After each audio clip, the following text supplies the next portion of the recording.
Good afternoon, everyone. My name is Mitchell McCoy, and I'm once again joined by Miss Rebecca Van Natten, and we're both managers here at Curtis Blakely in Longview, Texas. We've continued to receive some additional inquiries in regards to the PPP programs, and we want to take a few minutes of your time and answer these new round of questions that we've been receiving at the firm. So our first question here says, I am applying for PPP round 2, and it is asking for my average monthly payroll. What time period should be used to calculate this amount? Well, Rebecca, regardless of whether it's your second round of PPP or your first round of PPP, the same payroll costs will be factored into your loan amount. Most borrowers are going to want to use their 2019 or 2020 calendar year when calculating that gross payroll amount for the loan amount. But if you're a seasonal employer or new to business, you may want to consider using a different calculation. Those are going to be very specific, but most borrowers will be using either the 2020 or the 2019 calendar year.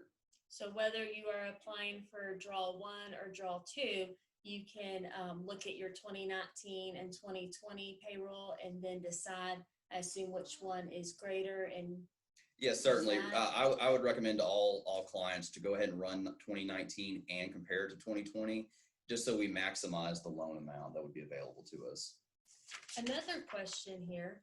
My bank has not processed my PPP application yet.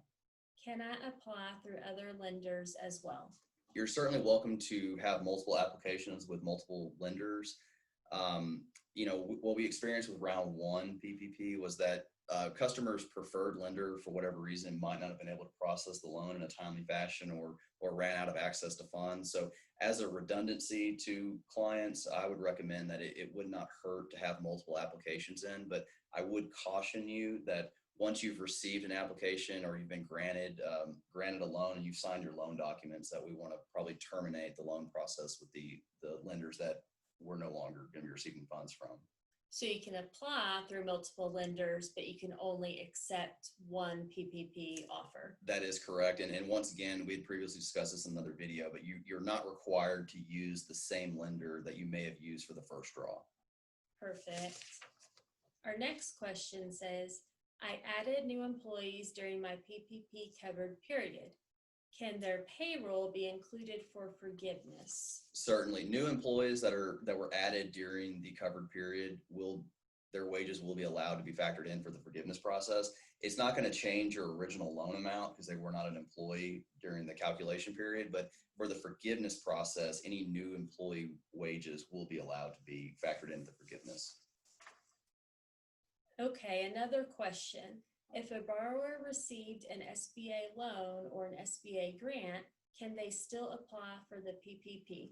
In most cases, you're still eligible for application on the PPP program. The only instance that comes to mind where you would not be allowed to apply was if you received the Shuttered Venue Operator Grant. It's a very unique grant, so I don't think it's going to apply to a lot of businesses. But with that exception, you should be able to apply to the PPP.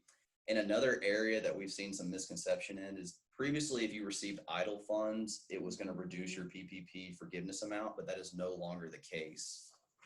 Well, thank you. That's really good to know. So our last question is, what can borrowers do to maximize PPP loan forgiveness?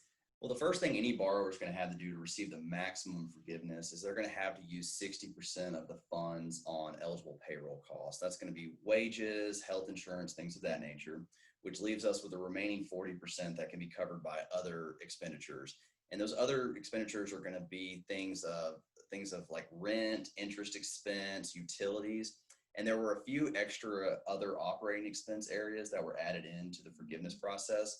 And they're very specific, but there's one that they added that I think will be applicable to a lot of our clients and a lot of businesses in general.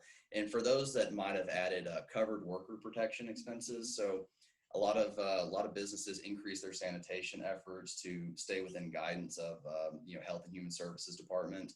A lot of businesses added physical barriers and things of that to help not only protect their employees, but also protect their customers, with the spread of COVID. So that's a new area that I think will be applicable to a lot of businesses during the forgiveness process.